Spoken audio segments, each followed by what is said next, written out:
Indonesia harus mengambil peluang saat ini agar menjadi negara yang kuat tanpa ketergantungan asing. Ada 3 hal yang sebaiknya kita lakukan. Pertama yaitu melakukan quantitative easing. Apa itu? Yaitu kebijakan keuangan nasional yang sesekali harusnya kita mengambil tindakan yang sangat radikal dalam jangka pendek, yaitu melakukan TINA. TINA adalah singkatan There is no alternative, yaitu memangkas bunga simpanan di bank lebih rendah dari inflasi. Katakanlah kalau inflasinya saat ini di Indonesia 4%, maka bunga deposito kasih saja 1% atau 2%. Hal ini akan membuat uang keluar dari bank dan tidak ada alternatif lain kecuali melakukan investasi dan berbisnis. Kita semua tahu ada 5.600 triliun rupiah dana pihak ketiga di bank, 5 bank utama, dan ada lebih dari 10.000 triliun di seluruh bank di Indonesia yang mungkin dengan keputusan TINA tersebut 30%-nya akan keluar dan bergerak melakukan direct investment secara lokal. Kita juga harus membuat aturan ketat tentang larinya dana ke luar negeri dengan flight capital regulation, yaitu tanpa underlying transaction dia bisa dipidanakan, sehingga membuat uang itu aktif di dalam negeri. Yang kedua adalah menggunakan kekuatan urun dana atau equity crowdfunding. Pembiayaan urun dana adalah salah satu solusi membangun ekonomi dalam waktu yang singkat, menghasilkan produktivitas secara massal. Urun dana ini persis seperti IPO di bursa IDX, hanya batasan dananya di bawah 20 miliar. Urun dana jauh lebih lincah dari kredit usaha perbankan untuk mempercepat usaha bila bisnis yang telah berjalan baik. Di mana bisnis yang sudah berjalan baik itu, kalau kita tanya, ada top 1% di bisnis online. Misalnya ada 125.000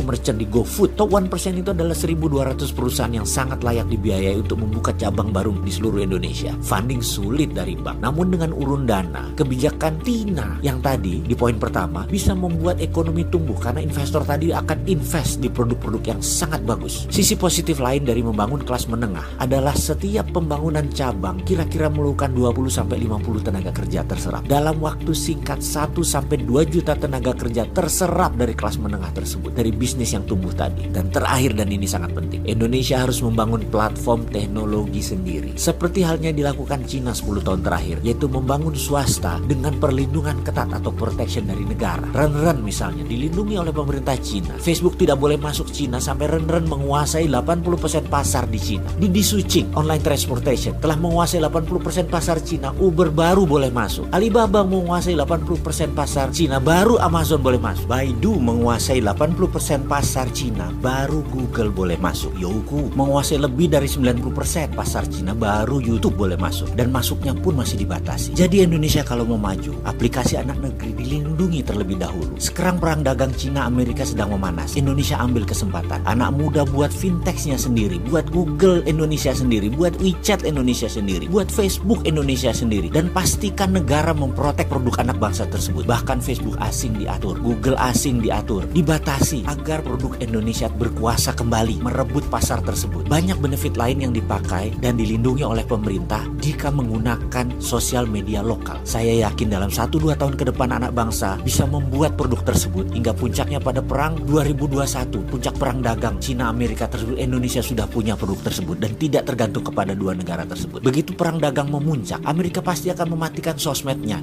internetnya, satelitnya. Strategi itu dipakai untuk memenangkan battle space atau penaklukan ruang udara. Tapi Indonesia tetap dagang karena sudah punya platform sendiri. Kita tetap terkonek. Bayangin kemarin aja 2 hari netizen dimatikan, netizen sudah muring-muring. Apalagi kalau Cina matikan 5G-nya, sementara Indonesia sudah pakai 5G di tahun 2021. Atau Amerika mematikan 4G-nya. Masa sih Indonesia jadi bingung dengan network asing? Amit-amit, jangan. Ada solusinya, yaitu dengan membangun platform digital teknologi Indonesia sendiri yang diprotek oleh negara. Semoga ketiga usulan solutif itu menjadi antisipasi untuk mengalahkan negara-negara yang sedang berperang tersebut. Kita semua tahu dengan perubahan dunia yang segitu cepat dalam perang ekonomi dan perang ideologi Amerika Cina tersebut, tindakan pemerintah harus cepat, solutif, berbasis DILAN, digital melayani. DILAN adalah terobosan ekonomi, ide segar dan terbukti aplikatif. Jadi nunggu apa lagi?